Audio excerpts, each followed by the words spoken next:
It'll never go cold. So okay, let's go back now. So I'm 17. Yeah. So I'm learning. So ndio mimi nimeingia church. Gospel of nimeingia Eagles Nest. You've gotten saved. Nimeokoka. So nikaanza kwenda church on Sunday. Nimeacha kwenda church hiyo cult ya kina mother. Kuna dem nilikuwa nakatianga, kwenda Joyce. Niko na like dem sana. So life inaendelea poa. I'm selling books. Then along the way when I turned 18 July 2001, 10th July, I went to see the owner of Tuskys. All this time, by the way, is your camera just chilling? That camera, you've not talked about it again. So, camera manze, I tried taking pictures. I did try taking pictures. Then one day, and I'll tell you about the loss of many things that I've lost along the way. I was so upset with how the direction my life was taken. I went and took all the negatives and shot of the approved school and tore them, all of them. I tore everything. I destroyed everything. And when I was expelled, actually, I took bomb blast pictures.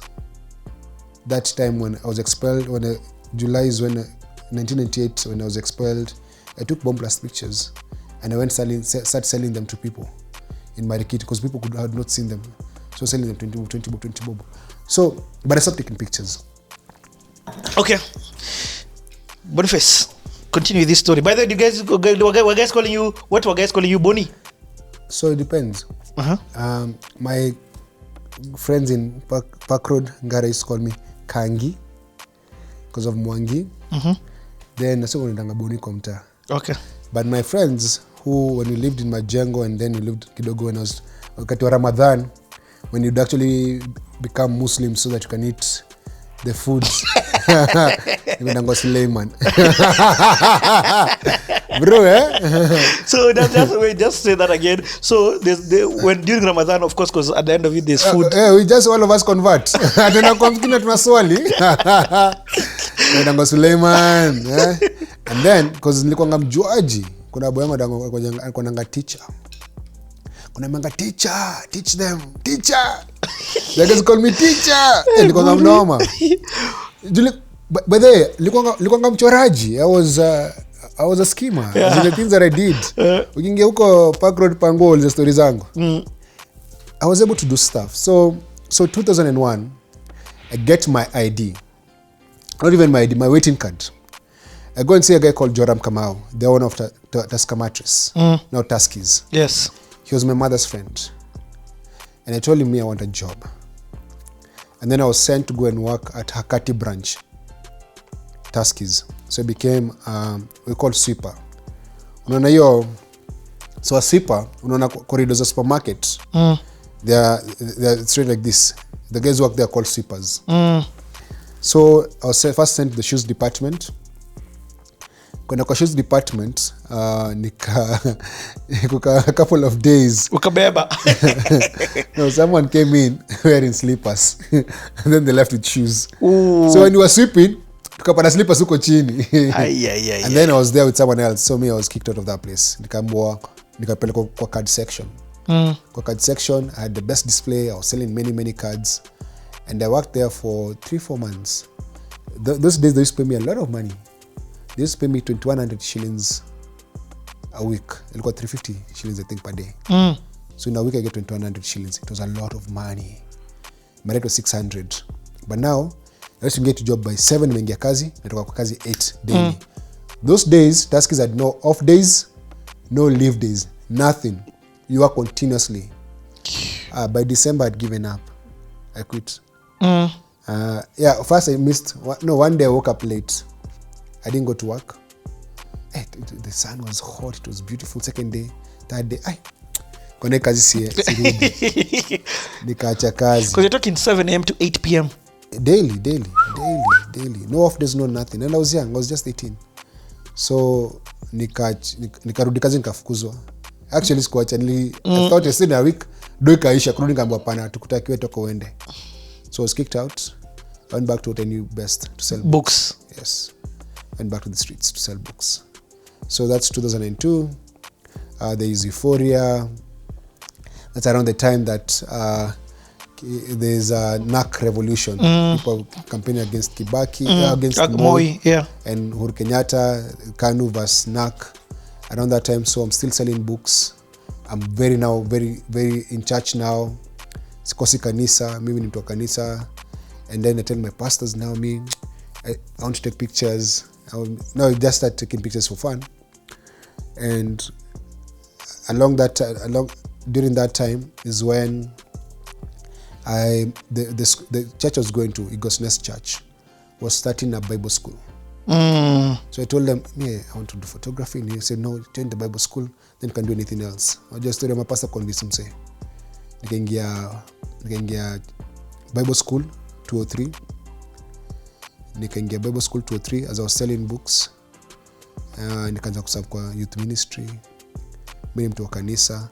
And then I want to take a step back about how people pose for pictures with things that they never had in their life. So when I was living, all this time I'm talking to you, I'm living actually in Juja Road, in that small single room. Yep. During this time when I was going, my mother was selling books and going to talk to the Tuskys owner. I was the only person, those days, those are days for robberies. There used to be a lot of robberies in supermarkets and banks. So I was the only person allowed to go to Tuskys where where the owner used to go and sit. Huko downtown, hapo Nyamakima, hapo OTC, the OTC Tuskys, where it is. I was the only person allowed to go there and take pictures inside the supermarket. So when I went there, you know what I used to pose with? A fridge and a TV. I'll send you these pictures. Because in my life, I'd never seen those things up close. So I have a picture of myself pointing at TV, because I had never seen a TV that close. Then another one, me holding a fridge. So at this time, you've never had any of these things in your life? Yes, even where we were living, in Juja Road. Yeah. Ploti mzima, kuna ulikuwa na TV ama na fridge. Ploti mzima kuna ulikuwa na kitu kama hiyo. So napiga picha na mbona say, "Boy, nishaona fridge mimi. Mimi nishaona TV." TV. Ushagusa TV wewe. Ushagusa TV. Ushagusa TV. The things you take for granted, bro. I know. I'm hearing you talk, I'm just like, what? So mimi ndo mse napiga picha na ma TV na ma fridge. Umeanza Bible school. So in Bible school was interesting. Our school director was called Vincent Odhiambo. So Bible school ilikuwa funny because you pray in tongues, you pray for the sick. Now, Bible school, I met a guy. It's called Ken. And where was this Bible school? Still in the same town? In the same... No, in Hurlingham. Oh, Hurlingham. Okay. So in Bible school, so when I moved to Bible school, I had to move near my school. So I had to move from a house of 600 shillings to 5,000 bob. Bro, hiyo ni kilio jo. But sasa najua nimeweza kuuza vitabu, nimeona kama venye naweza pata do. And then so move from where we're living in Pangani to Jabavu Road, hapa karibu na Hurlingham, I know Jabavu Road. Yeah, that's near DOD. Yes, yeah. I moved up that road. I moved with the mkokoteni. Unafuata mkokoteni kutoka Pango. Unaifuata. From Pangani to Hurlingham, nika move na mkokoteni. Another single room. No. What, a servant's quarters of somebody's house? I didn't move. I moved at the end of Bible school or at the end of Bible school. No, no. I went to Bible school when I was living in Pangani. So I didn't move during that time. Okay. So nikaenda Bible school for a whole year. Mimi ndio hiyo Bible school. Bible school ilikuwa interesting. And at this time, do you want to be a pastor? I'm thinking about becoming a pastor. Unajua niko too up in there. I'm selling books. I'm taking pictures of my classmates. Now you've really entered this photography thing. Yes, because now someone in that class actually, Banice gave me her camera to use. And so I started taking pictures of my classmates. So niko napiga pictures za classmates wake. She was my classmate as well. Yeah. Pictures of church, nini. In Bible school, it was crazy. Like one of my friends was called Ken. And Ken died before we even finished Bible school. So Ken had HIV and he refused to take medication because he was believing in healing and all that. So he wasn't taking medication. And yeah. But Ken, so everyone never used to sit next to Ken because Ken would cough and he looked like he was sick and it could be infectious. Me, I sit next to him. So can you say this? He's telling me this. Jesus and I love you and you can do nothing about it. But can you introduce me to Malcolm X? Can you give me tips of Malcolm X? So those days when you see hakuna accessibility internet na nini.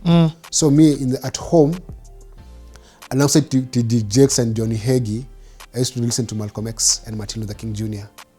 But Malcolm X alikuwa ananijaz tu sana. So hapa not violence by all means necessary.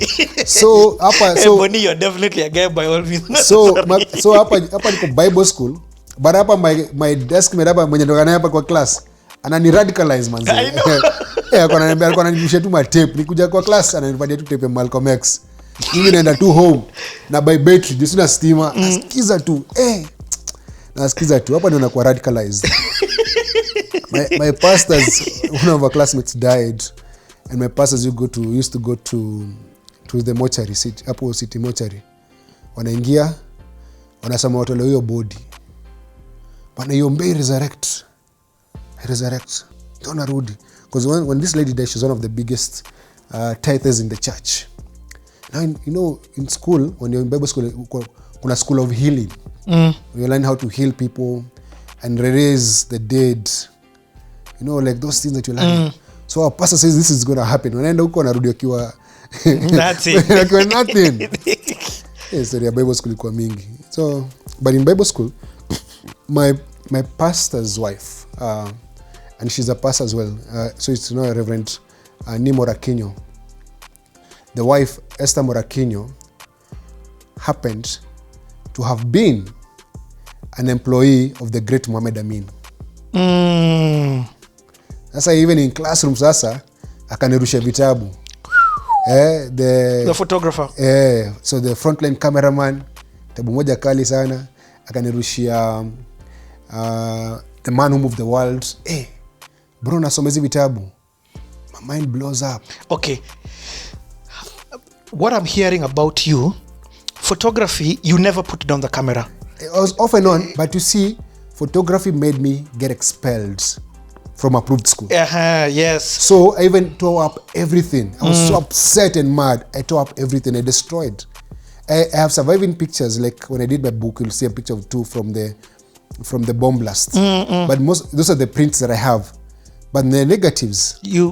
Actually, I went back to my single room when I was doing my book in 2016. That's about 15 years later. Nikapata some of those negatives. Nikazishikanisha. What? Kwa ceiling. I found some of them. Because you used to hide them there. Nikapaswa nikachupa juu ceiling. Yeah. Because I was sleeping in the double decker. My mother is down here. Yes. So nikachupa kwa ceiling. So I found some of them. Bro, but what I'm hearing you say is, even though, yes, okay, so the camera is put into your hand by your mom to capture this school, but the same period, it comes with a wounding thing. Pain. Yeah, huge pain, which is expulsion. Yes. But even though you try and run away from this thing and throw it away, I'm hearing you saying camera. So camera, yeah. So camera comes back. I read about Muhammad Amin and I knew, man, I'm going to become a journalist or a photojournalist. And then I knew, and even you see, by the time your classmate is giving you your camera, why would she give you and not anybody else? Because I wanted to take pictures. You see, I wanted to take pictures. Exactly, which means you must have been nagging people about it. I want to take pictures, and then, but for me it was money. If I took your pictures, you'd pay me 20 bob or 30 bob. I would send you the pictures, the prints. It was biashara. It was entrepreneurship. It was entrepreneurship. So that's 202. Okay, so now, now we can go back to that Muhammad Amin story of what kind of books now are you reading and what do these books do? So I'm reading the Bible for sure. I'm reading about actually one of the people, I think one of the biggest influence before I met Malcolm X and even and I met Martin Luther King Jr. I think one of the other people who left a very big impression in my life was Abraham Lincoln. Because I read Lincoln biography in my teens. And this man had never gone to any formal school. And he became the US president. A very good lawyer. And he had failed so many times in his life. And there was so much grief and pain in his life. But he still made it. So before even I met Malcolm X and I met Martin Luther King Jr., I read about Lincoln. Abraham Lincoln, but I used to call him Lincoln. Abraham Lincoln. So let me tell you what happens. So 2 or 3, I'm in Bible school. And now I'm reading about Muhammad Amin. I'm reading about what the work he did. And I had read about him when he died in 98. I read when the accident happened in Comoros in 98. So what actually happened, so I read the book and all that. So I want to go to a school, a journalism school. But bro, I don't have O-level certificate. I've not been to the high school. I saw the high school for one term, then I got kicked out. Now here comes, I think in my life, God has placed many saviors. And here's the other savior when he came into my life. His name is Roy Gashui. Roy Gashui is one of the best photojournalists. No, he's one of the best sports journalists in this country. He writes about sports. He's a career journalist. And then, so he opened a school called East Africa School of Journalism. So me, I woke up one day to his school. That's around, I walked to his school. How do you even hear of him? Papers. Oh, okay. You're always reading, I'm always reading. Okay. I go to his school and I meet him and I say, dude, me, I want to join your school. But he told me I didn't have any papers, man. The only paper I had was a birth certificate.